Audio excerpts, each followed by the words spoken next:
Good morning. I'm practitioner Shelley Walker, and it is such a joy to be with you today. How are you? How are you doing? You good? You're good? I'm doing really well, too. I was really sick this week. I had a cold. I haven't had a cold for, about 2.5 years.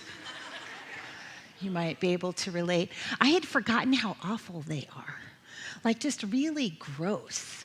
So I got lots of couch time. I pretty much rewatched all of the Great British Baking Show while napping. I'm very talented. I can do 2 things at once. So I guess it really wasn't that awful. My eyeballs completely rejected contacts today, you know, it's just one of those things. But by Friday, everything was piling up, like literally and metaphorically. And so I just needed to get on with life. So I crawl out of bed and I crawl towards the kitchen for some coffee. And my very dear, sweet 13-year-old Cadence saw me and she goes, "Oh, Mom, you're up. You must be feeling better." And I said, "Well, I've decided that I should adult today, whether I like it or not." And she said, "Okay, Mom, just remember your spoons." I said, "Excuse, that moment when your brain grinds to a halt?" I was like, "Remember," and I'm looking at the cutlery drawer, literally. I'm like, "Honey, I'm gonna need more information. Remember your spoons." And this is what my 13-year-old said. She said, spoon theory. She goes, "It's like this." She said, "Every day you have 12 spoons worth of energy.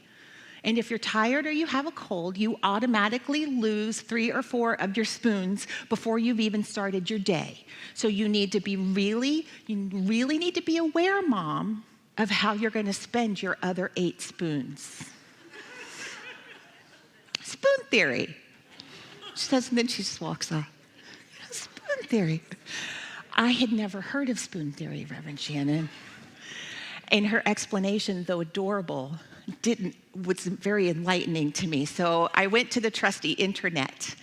Y'all, spoon theory. Okay, this is amazing information that if you did not have before today, you are going to thank me for this. Okay, it's really brilliant. So it turns out that spoon theory was originally created by Christine Miserandino, an award-winning writer, speaker, blogger, and lupus rights advocate, to help build understanding and empathy in friends and family of people suffering from chronic illness. And apparently, it has become hugely popular in neurodiverse circles as a way to help neurotypicals understand some of their struggles. I want to invite you to go to her website, which is butyoudontlook.sick.com. And every time I say that, I hear it like this: butyoudontlook.sick.com. Right? And I really want to invite you. It was on the screen there. Go to butyoudontlook.sick.com and read the story of spoon theory and how it came up. I'm going to give you a shortened version today. She was out to dinner with a very good friend of hers, butyoudontlook.sick.com. She was out to dinner with a very dear friend of hers, and her friend, who had known her for literally decades, looked at her and said, "What is it like? What is it like to be you?" And she kind of, just trying to figure out how to explain what it's like to have a limited amount of energy every day and the toll that it takes. She grabbed all the spoons she could see. This is why it's called spoon theory. She grabbed all the spoons she could see and she handed them to her and she said, "Imagine you wake up and that's how much energy you have today. Now what's the first thing you do?" And her friend said, "Get in the shower." And she said, "Oh, no. First you have to get out of the bed. I'll take one of those spoons." Because you see, for some of us, I'm a morning person. Getting out of bed is one of the best parts of my day, besides getting back into it at the end of the day. But I love getting out of bed. Getting out of bed doesn't cost me a single spoon. For my night owl husband, it's a spoon or 2 just to get out. Gotta go. Come on. If you are experiencing depression or anxiety or grief, it might cost you a few spoons to get out of bed, right? Brushing your teeth, it costs me a spoon. I have to think about it every single day. I have to do the thing. It's 2 minutes. The flossing, like, my God, it's a spoon for me. For my ADHD kid, it's at least 2 spoons to focus for 2 minutes on one thing. It's a cost for her. If you work in a supportive environment doing things that you love, maybe an 8-hour workday costs you a spoon or 2. If you work in a toxic environment, what do you think, 4, 5, 6 spoons? 8? And then we start borrowing tomorrow's spoons, and we start the next day with a deficit, So the theory, spoon theory, y'all, seriously, look it up, is that everything you do has a cost. And for some people, that cost is much higher than for others. Remember your spoons. Now, the good news is that there are things that add to your spoons. And as adults, I really don't think that we focus enough on really getting to know what adds to our stocks of spoons, our energy, what actually gives you energy, what feeds you, what music automatically lifts your spirits, what kind of exercise feeds you and sets you up for the day, and what kind of exercise drains you. When does social media feel like a connection, and when does it feel like a numbing, mindless waste of time? When you get to the part of Facebook, I didn't learn this from experience. When you get to the part of Facebook where all you see are ads and reels, it means you've seen everything that your friends have posted. I have 900 Facebook friends. What replenishes your spoons? We're going to make a list. Name a song that every time you hear it, you get a little boost of energy. Name a song. Sunshine, sunshine. Anything, John Denver. Anything. How about Spirit in the House? Spirit in. Here, I'll give you one. I do my hair toss, check my nails. Baby, how you feeling? Every time, I don't care if there's an 8-year-old in the car, I'm singing all the lyrics and I'm checking my nails while I'm driving, because it lifts my spirits. It lifts my spirits. Name a movie that makes you happy even though you've seen it. Wizard of Oz. What's that? When Harry Met Sally. How to Lose a Guy in 10 Days. Dogma. Ooh, how about Elf? It's Elf season. My husband's, yeah, that's right. My husband's is It's a Wonderful Life. We watch it almost every Christmas, It's important that we know what these things are that feed us and lifts us. What's the most beautiful place you've ever been? Crater Lake, Bruges, Belgium. Not fair. Did you say church practitioner, Roxana? You guys. Gold star for Roxana. For me, I have this picture memory in my mind. And I'm not a visual person, so when I have something like that, it really means something to me. And it was 18 years ago in 4 days. 18 years and 4 days ago, my husband and I went for a walk at the Portland Japanese Gardens. And we were trying to get that one to get out of my stomach. So I'm like walking up and down the hills, 9.5 months pregnant. And but we came to this one vista at the Portland Japanese Gardens, and it was October, and it was stunning, and I have a picture of it in my mind. And it actually became like my safe place when I was in labor with her, and then later with her 2 younger siblings, because this place, this memory, has like such a grip on me that my heart carries a map of it. That's what it feels like. You know what I mean? What's that place for you? And when was the last time you were there? Michael, when was the last time we were there? I'm feeling a date afternoon coming up. We need to go because it feeds our souls. It feeds our souls. Last week, Reverend Shannon spoke with us about the power of the pause. And whether it's a fabulous trip abroad or just a moment to be in peace on the breath, this is self-care. This pause helps us to replenish our energy. So here's my invitation for you today. I'm going to invite you to really consider what replenishes your spoons. I'm going to invite you to make an actual list and to share it with somebody. That way you're actually teaching another human in the world how you need to be taken care of, what feeds you. I feel like we have learned over time how to set boundaries. No, that doesn't feed me. But what does feed me? Teach somebody else about that and let them share that joy with you. I can't wait to hear your stories of you sharing your list with another human. I'm really excited about that. A couple of weeks ago, I picked up this book called Thrive by Arianna Huffington.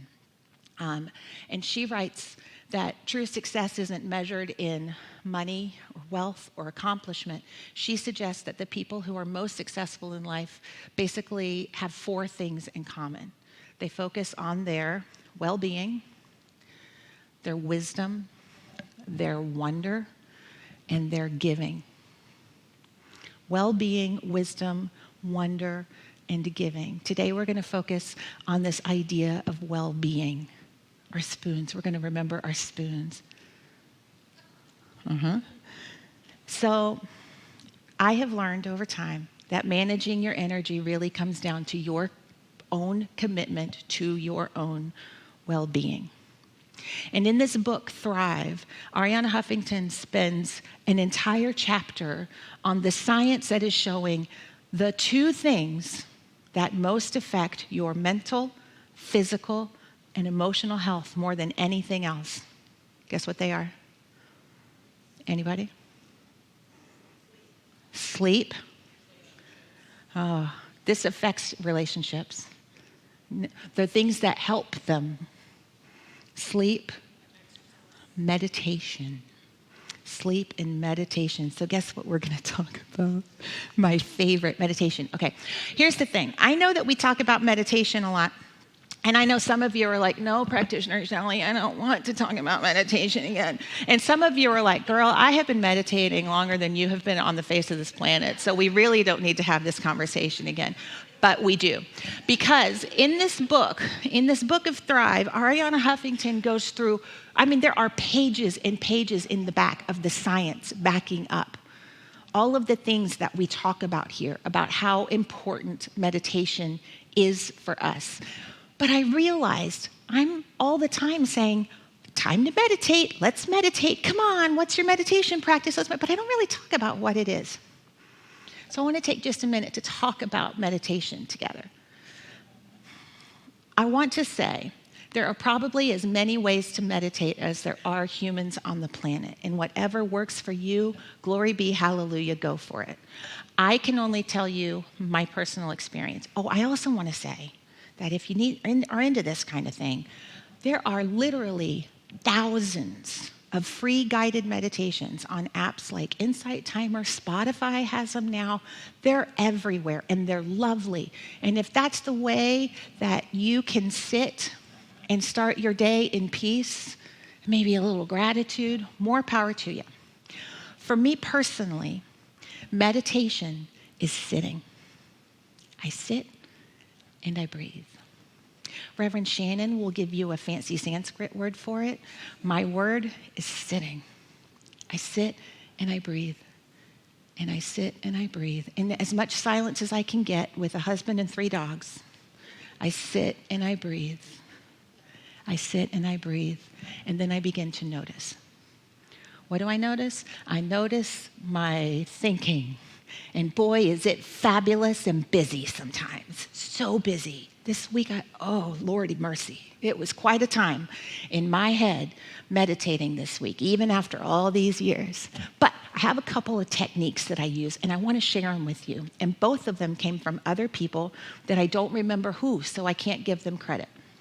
So I had someone teach me long ago when I was first starting to meditate.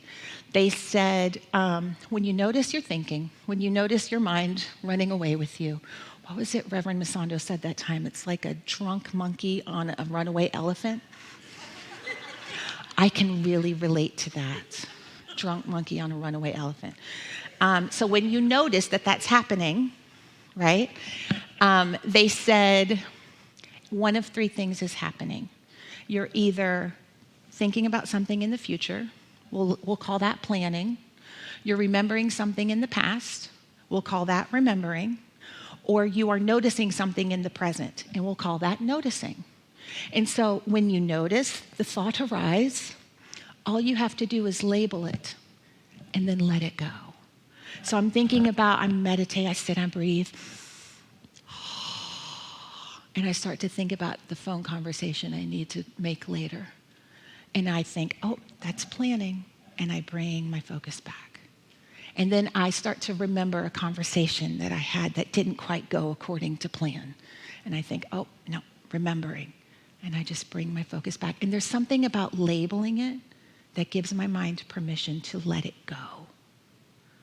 I hear the delivery truck pull up outside, and I think, oh, those dogs are about to go absolutely crazy. Then I think, no, I'm noticing, and I just bring it back. That's it. Planning, remembering, noticing. Just simply using the label allows your brain to detach from it so you can let it go. The other technique that I want to share with you today, I love this story. I was at another center, and there was this lovely service. It was summertime, and they did this beautiful outdoor service. And we're out on this grassy area, beautiful musician. I don't even know who the speaker was, but we're on this kind of bluff overlooking these woods. It was just lovely, lovely setting. And they were doing a song, and then they said, now we're gonna go into the silence for 5 minutes. And I went, ooh, that's bold. We're gonna go into the silence for 5 minutes. And the music drifts away, and the person guiding the meditation, led us in the breath, and then it all went quiet. And right about then, the biggest, smelliest, loudest train you have ever heard goes barreling down the train tracks at the foot of the bluff that we were sitting in, like literally rattling the ground. It was so loud, and it was so powerful, and it was so, and we're meditating, and I'm grinning, and this is before I was a practitioner, Reverend Shannon. I peeked open one eye to see what other people were doing. Like, do we keep meditating? Do we just go home? Like, how long is this train? It was very long. It was a very long train. I didn't know what we were going to do, so I'm like this. Finally, the leader grabs the microphone, and over the sound of the train, they say, if you notice any thoughts arise, put them on the train and let it take them away. But here's the other brilliant thing they said. They said, if you need that thought later, you can trust it to come right back up the tracks. So now I have this really powerful visual. When I have thoughts bombarding me in meditation, I can just drop them on that big, powerful train and let it whoosh them away.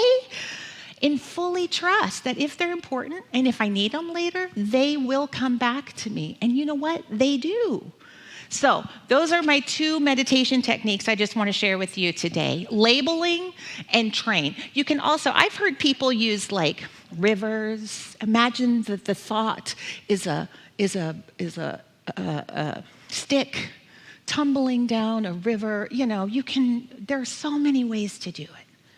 But I love this idea that if those thoughts are important, They're going to find their way back to you. Something else I just want to mention, by the way, they're rarely important. Something else I just want to mention, if you try and sit in silence and you have pain in your body or in your heart, or a lot of really painful thoughts, that is your body trying to tell you in every way it knows how that you need help with something. Please, please, please avail yourself of help. I have never once gotten to the end of the day and said, well, by gosh, I wish I hadn't meditated today. I wish I could have those 30 minutes back. Have you ever gotten to the end of the day and said, wow, that was such a waste of 20 minutes of my life?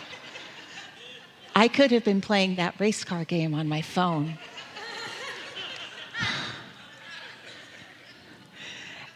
And I still have to drag myself to the chair sometimes, and that's okay. But I have never once in my life regretted taking time for spiritual practice, because when we engage in meditation, we expand our capacity. We expand our emotional capacity for the people around us. We expand our creativity. There's a wonderful book called Catching the Big Fish. And the big fish are our ideas. And the biggest fish, the greatest ideas, they live in a deep well of silence. And we can only access them when we're quiet. So everything is better. Everything is better. Meditation gives me more spoons. And so does sleep. We're just going to talk about sleep for a minute. There's so much science telling us that more sleep is better. And according to Arianna Huffington, by sleeping more, we in fact become more competent and more in control of our lives. More competent and more in control of our lives. And she goes through a whole chapter of science just backing this up. So I just want to give you a few of her sleep tips. Y'all are going to want to take notes. You're going to want to rewind and watch this several times. I know, it's okay. Number 1, get a new pillow and a new pillowcase. Number 2, make your bedroom darker and keep it cool. See, I told you it's not too cold in the bedroom. Practice deep breathing before bed. Take a warm bath before bed. This is science. There's science behind all of these recommendations from her. I need to cough, Rand. Thank you. Y'all did not want to hear that in the microphone. Exercise or at least walk every day. Banish all LCD screens, that's laptops, tablets, smartphones, and the TV at night. No caffeine after 2 p.m. And she says to limit alcohol before bedtime. In my personal experience, I'm just going to recommend avoiding all alcohol and sugar all the time. It's a thing. A friend of hers came up with a tip that I used at 2 o'clock this morning. She said, if you find yourself unable to sleep, start at 300 and count your way backwards by threes. She said it's impossible to get past 250. I got to 288 before I was right back to sleep. So do that math for a minute. I started at 250, counting backwards by threes. Are you with me yet? And I ended at 288.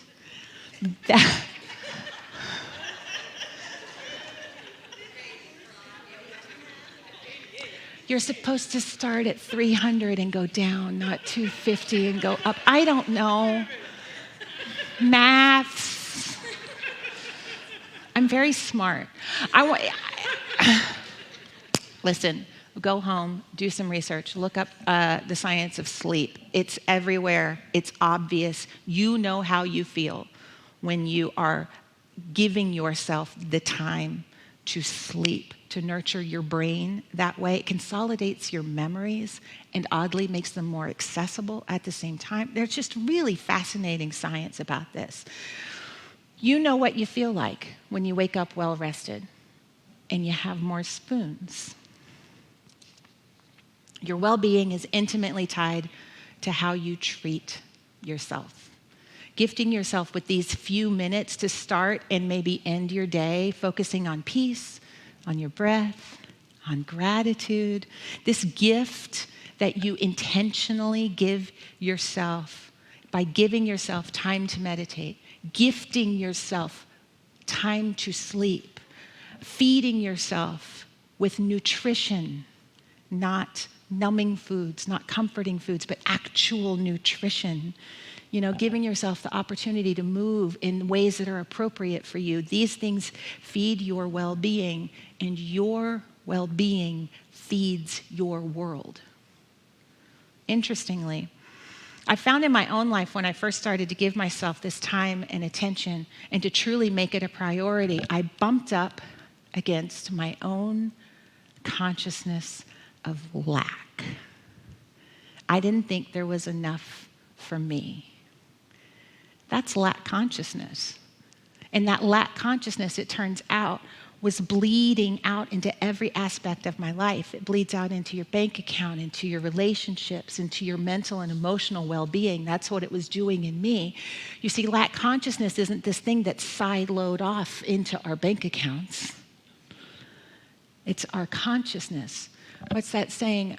How we do one thing is how we do all things. And this is why. Because our actions are rooted in our values, and our values are rooted in our consciousness. And so if we're experiencing lack here, it's feeding into what we are valuing, and it's feeding into our actions. Some of you have taken money classes with me, have heard me talk about this, and how our checkbooks, right? Our checkbooks tell a really simple story. They tell a story of our values, and they tell a story of who we were yesterday. And a lot of people don't like to balance their checkbooks or really look at what their actual net worth is because they don't like the story that it tells. What does that mean about me? But guess what? It doesn't mean anything except what you make it mean today. But the same can be said of our calendars. Your calendar is a story of what you value. It shows exactly how you are spending the commodity that is your time. Are you intentionally creating room in your calendar, making time to thrive? When I was first working on this in my own life, I did a thing to bring intentionality to it for me. I started color coding my calendars. So green was anything having to do with the kids. Purple was anything having to do with the center, which was my work. Hot pink was my self-care because I wanted it to be noticeable at a glance. I just wanted to be able to see, ooh, that's self-care. And blue was everything else.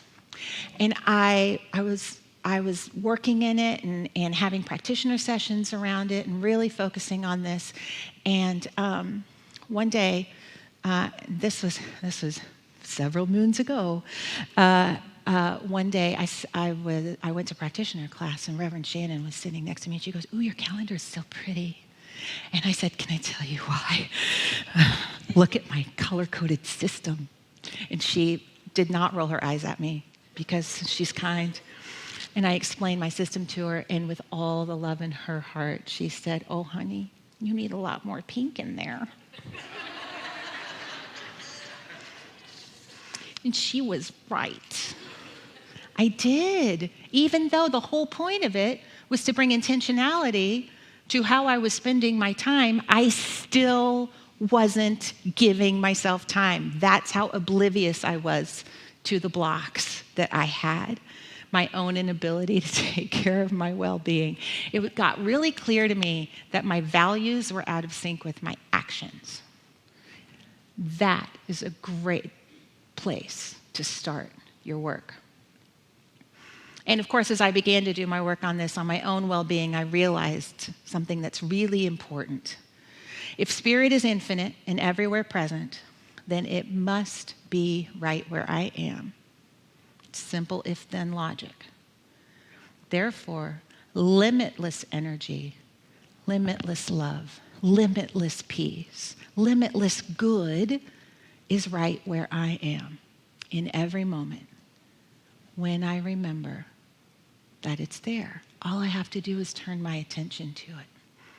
I don't have to scramble for spoons. I can pause and turn within and remember. Ernest Holmes said, "We have stopped looking for the Spirit because we have found it. It is what you are, and it is what I am. We could not be anything else if we tried. We find that Spirit is limitless. What is it we need for greater freedom? Nothing but a greater realization of what we already know. That's all we need. What does it mean to have a greater realization of what we already know? It just means to take the time to connect within, to come to a place of peace within ourselves, and to remember the truth. Spirit is everywhere. It is infinite, and it is right where I am. I am one with Source. I am one with love. I am one. I am one. I am one. And we remember that truth here until we can remember it here, and then we can live it in the world. Rumi said, "There is a basket of fresh bread on your head, and yet you go door to door asking for crusts. Knock on your inner door, no other." There's a basket of fresh bread on your head, and yet you go door to door asking for crusts. Knock on your inner door and no other. You are incredibly wealthy. You are. I looked up the meaning of wealth, and it comes from an Old English root meaning health, wellness, and wholeness in all ways. So here's to your health really means I wish you whole. And so I say, here's to your health. Remember your spoons. Remember what gives you more of that good, and do take good care of yourself. Hi, friends. Thank you so much for watching, and I hope that this message supported you. We are a nonprofit, and we do all of this based solely on the gifts that you give. No amount is too small or too large. You can text to give. You can go online and check out our website. We're doing so much. You can give that way. Thank you so much for being here, for being a part of this community, and for supporting this message of bringing more light, more love, and Spirit-led social action out into the world. Thank you. You're loved. So loved.